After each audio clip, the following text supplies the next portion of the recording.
is Miss Rachel, and I've got my puppet friend Trudy here. Hello, everyone! And we are going to start preschool story time. But before we get started, we have to sing our hello song. Are we ready? It goes like this. We clap and sing hello. We clap and sing hello. With our friends at story time, we clap and sing hello. All right, now we're going to wave. Can you wave? Yes, I can wave. All right. We wave and sing hello. We wave and sing hello. With our friends at story time, we wave and sing hello. All right, can you stomp now, Miss Trudy? I can stomp real good, okay? All right, we're gonna stomp and sing hello now, okay? We stomp and sing hello. We stomp and sing hello. With our friends at story time, we stomp and sing hello. Awesome job. Thank you for helping me, Trudy. You're very welcome. I miss you, everyone. Take care, stay safe, wear a mask. Okay, now I'm gonna listen to the story, okay? Okay, all right. I'm gonna sit over here now. Thank you, Trudy. Okay, so we are going to read our first book. Are you guys ready for this? It is called Penguin's Big Adventure, and it's written by Salina Yoon. Awesome. All right. One day, Penguin had a big idea. He wanted to do something no penguin had ever done. He wanted to be the first penguin to ever set foot on the North Pole. Wow. It is 12,436 miles away. Penguin planned and packed. He rolled up his adventure map and set off. But before his first mile, Penguin saw Emily sewing. This looks like a very nice quilt, said Penguin, and the brightest I've ever seen. Wow. Before Penguin reached his second mile, he saw his little brother Pumpkin weaving. That is a fine basket, Pumpkin said Penguin, and the biggest I've ever seen. Wow. Two big things he's ever seen. Right before his third mile, he saw Bootsy braiding the longest rope he'd ever seen. Can I help? I don't want to tie you up, Penguin. You have so far to go. Then Penguin set off for the other side of the world while his busy friends worked on their own world records. Penguin passed through his favorite places and visited with old friends. Pinecone! Little Lobster says, cowabunga! He had a whale of a time. Look, see, he goes, whee! Finally, Penguin reached the North Pole. I'm on top of the world! Penguin threw confetti, turned cartwheels, and planted a sign. The sign says, Penguin was here. Penguin shouted, hooray! And it echoed across the ice. Hooray! Hooray! Hooray! Nobody answered. Penguin was suddenly lonely and afraid, but he was not alone. Oh, who's that? That looks like a polar bear. Penguin had never seen a polar bear, and Polar Bear had never seen a penguin. It was scary. Oh my gosh, they're both imagining scary things. Penguin and Polar Bear smiled, and it wasn't so scary anymore. Do you wear a black belt? No, I wear an orange scarf. Do you have big, sharp teeth? No, but one might be coming in. Oh, there he is, growing his little tooth. Together, they went on a North Pole adventure. They went whale watching, built ice forts, explored the Arctic Sea, and welcomed more visitors. We missed you! Aww. Then it was time for the new friends to say goodbye.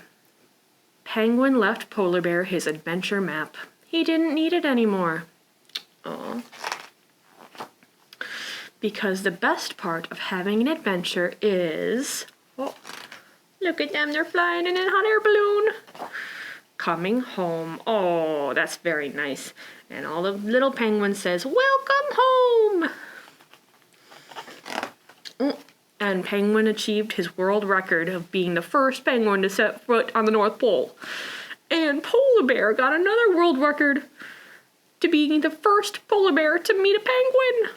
Oh, that was a fun story. So now we are going to do a little flannel. It is called 6 Little Penguins. And it goes like this. So 6 little penguins off an iceberg did dive. 1 bumped his beak, and then there were 5. 5 little penguins swam the ocean floor. 1 saw a whale, and then there were 4. 4 little penguins spun around. Whee! 1 spun off, and then there were 3. 3 little penguins with nothing to do. 1 went fishing, and then there were 2. 2 little penguins having lots of fun. 1 fell off. Then there was 1. 1 little penguin, when the day was done, went home to sleep. He's going to sleep, and then there were none. Hello everyone! Was that a good flannel story? I'm so glad if you enjoyed it. Now we're going to read our second book. It is called Lost and Found by Oliver Jeffers. Once there was a boy who found a penguin at his door. The boy didn't know where it had come from, but it began to follow him everywhere.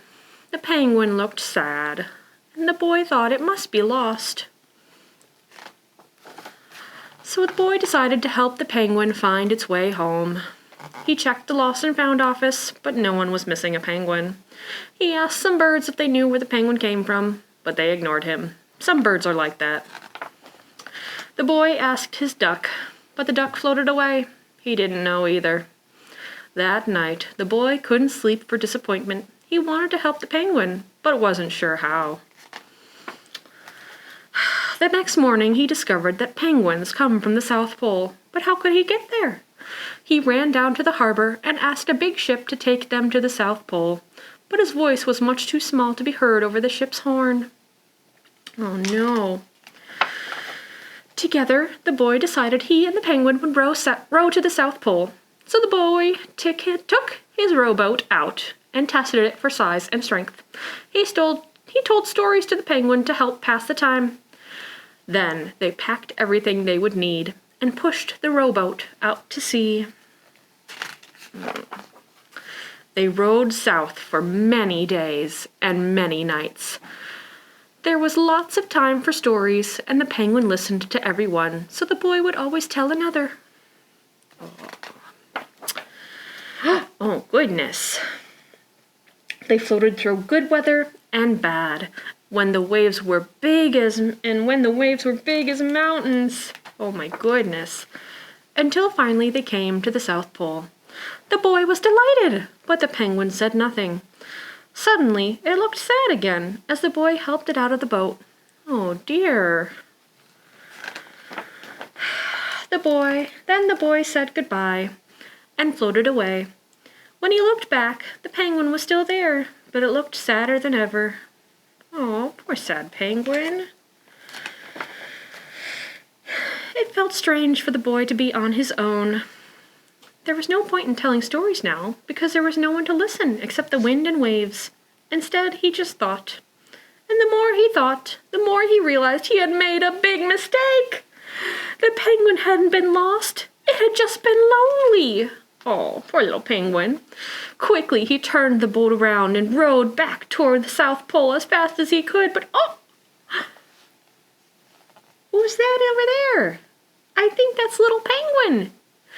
At last he reached the pole, but where was the penguin? The boys searched and searched, but he was nowhere to be found. They had just missed each other behind that little iceberg. Sadly, the boy set off for home. But then the boy saw something in the water ahead of him. Closer and closer he got until he could see the penguin. Oh, yay! They got a hug. And so the boy and his friend went home together, talking of wonderful things all the way. The end. Okay, that's all the time I have today. Here's Miss Trudy again. Hello, everyone. I hope you enjoyed that story time about penguins. I love penguins. It's time to sing our goodbye song, Trudy. Oh, okay. Okay, we're gonna sing our goodbye song now. Why don't you sing it? Okay, I will sing it. We wave goodbye like this. We wave goodbye like this. We clap our hands for all our friends. We wave goodbye like this. Goodbye, everyone. I'll see you next time. Take care. Stay safe. I love you all. That was very good, Trudy. Thank you.